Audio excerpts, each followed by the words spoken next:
রাধে রাধে। আজকে গোপালের জন্য নাড়ু বানাবো, আরও অনেক কিছুই বানাবো, আপনাদেরকে একে একে সব কিছুই দেখাবো। তা এইখানে আমি গোপালের জন্য নাড়ুটা আমার প্রায় কমপ্লিট হয়ে গেছে। নারকেল গুড় আর চিনি মিশিয়ে আর এলাইচি মিশিয়ে এখন আমি নারকেলটাকে পাক দিয়ে নেব। পাক প্রায় হয়ে এসেছে। এবার আমি নারকেলটা একটা থালায় ঠান্ডা হতে দেব, নামিয়ে নেব।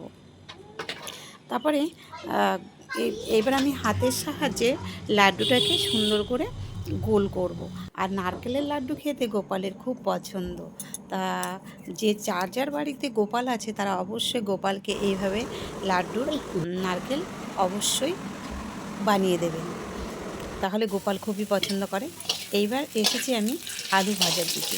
তা আলু ভাজাটা বেশ গোল গোল করে কেটে নিয়েছি। তারপরে এদিকে মুগ ডালটা ভেজে নিয়েছি। নেওয়ার পরে এখানে আমি গোবিন্দভোগ চাল দিয়ে দিয়েছি, গোপালের জন্য খিচুড়ি হবে। তারপরে আবার সুজিটাও ঘি দিয়ে ভেজে নেব। তা সম্পূর্ণ আজকে গোপালের জন্য খাবার বানানোর ব্যবস্থা চলছে। এখানে আমি সুজিটা খালি দুধ দিয়েই বানিয়ে নেব। আর এদিকে ঘি দিয়েই খিচুড়িটা বানাবো, কোনো এখানে তেল ব্যবহার করিনি, ঘি ব্যবহার করেছি। তা খিচুড়িটা আমার হয়ে গেছে। এদিকে গোপালের ভোগের আয়োজনও করে ফেলেছি, সব গুছিয়ে ফেলেছি ভোগের থালা। তো ভোগের থালাতে আমি কি দিয়েছি, গোপালের খুব কলা পছন্দ।